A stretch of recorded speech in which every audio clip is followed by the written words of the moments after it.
কলনে আজ ৭ আগস্ট। গতকাল ৬ আগস্ট। পৃথিবীর ইতিহাসে এমন একটি দিন, যেদিন সূর্য উঠেছিল ঠিকই, কিন্তু জাপানের হিরোশিমা শহরের হাজার হাজার মানুষের জীবনে আর কোনো নতুন সকাল আসেনি। আজ ৭ আগস্ট আমরা দাঁড়িয়ে আছি দুটি ইতিহাসের মাঝখানে, একদিকে গতকালের হিরোশিমা দিবসের বেদনা, অন্যদিকে আগামীকালের নাগাসাকি দিবসের স্মৃতি। এই দুটি দিন শুধু জাপানের নয়, সমগ্র মানবজাতির বিবেককে নাড়া দেওয়া দুটি দিনও ১৯৪৫ সালের আগস্ট মাসের দুটি দিন, ৬ আগস্ট এবং ৯ আগস্ট, মানব সভ্যতার ইতিহাসে চিরকাল বেদনা, ধ্বংস ও যুদ্ধের নিষ্ঠুরতার প্রতীক হয়ে থাকবে। এই দুই দিনেই জাপানের দুটি শহর হিরোশিমা ও নাগাসাকি মানব ইতিহাসের প্রথম ও একমাত্র পারমাণবিক বোমা হামলার শিকার হয়। ৬ আগস্ট ১৯৪৫, হিরোশিমা। সকাল ৮টা ১৫ মিনিটে মার্কিন যুক্তরাষ্ট্রের বি-২৯ বোমারু বিমান নেওয়া গ্যায় হিরোশিমা শহরের উপর লিটল বয় নামের ইউরেনিয়াম ভিত্তিক পারমাণবিক বোমা নিক্ষেপ করে। মুহূর্তের মধ্যে একটি অগ্নিগোলক পুরো শহরকে গ্রাস করে। অসহনীয় তাপ, বিস্ফোরণের অভিঘাত এবং বিকিরণের ফলে হাজার হাজার মানুষ ঘটনাস্থলেই প্রাণ হারান।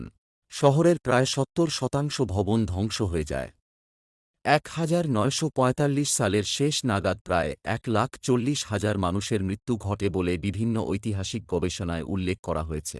অনেকে পরে বিকিরণজনিত ক্যান্সার ও অন্যান্য জটিল রোগে আক্রান্ত হন। ৯ আগস্ট ১৯৪৫, নাগাসাকি। ৩ দিন পর ৯ আগস্ট ১৯৪৫ সকাল ১১টা ০২ মিনিটে মার্কিন বি-২৯ বিমান বক্সকার নাগাসাকির উপর ফ্যাট ম্যান নামের প্লুটোনিয়াম ভিত্তিক পারমাণবিক বোমা নিক্ষেপ করে। ভূপ্রকৃতির কারণে ধ্বংস কিছুটা সীমিত হলেও শহরের বিশাল অংশ ধ্বংসস্তূপে পরিণত হয়। ১৯৪৫ সালের শেষ নাগাদ প্রায় ৭০,০০০-৮০,০০০ মানুষের মৃত্যু ঘটে। অসংখ্য মানুষ আজীবন বিকিরণের প্রভাব বহন করেন। কেন এই হামলা? দ্বিতীয় বিশ্বযুদ্ধের শেষ পর্যায়ে জাপান তখনও আত্মসমর্পণ করেনি। যুক্তরাষ্ট্রের দাবি ছিল, যুদ্ধ দ্রুত শেষ করা এবং আরও বড় সামরিক ক্ষয়ক্ষতি এড়ানোর জন্য এই হামলা চালানো হয়। তবে এই সিদ্ধান্ত আজও ইতিহাসবিদ ও নীতিনির্ধারকদের মধ্যে বিতর্কের বিষয়। মানবতার জন্য শিক্ষা। হিরোশিমা ও নাগাসাকি আমাদের শেখায় যে যুদ্ধের সবচেয়ে বড় মূল্য দেয় সাধারণ মানুষ।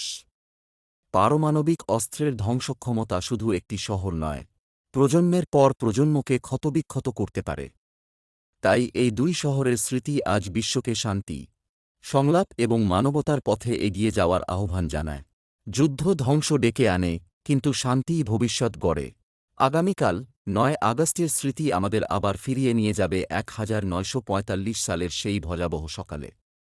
নাগাসাকি শহরের মানুষও জানত না, কয়েক মুহূর্তের মধ্যে তাদের জীবন চিরতরে বদলে যাবে। ফ্যাট ম্যান নামের দ্বিতীয় পারমাণবিক বোমা আবারও প্রমাণ করল, যুদ্ধে কোনো বিজয়ী মানবতার পরাজয়কে ঢাকতে পারে না।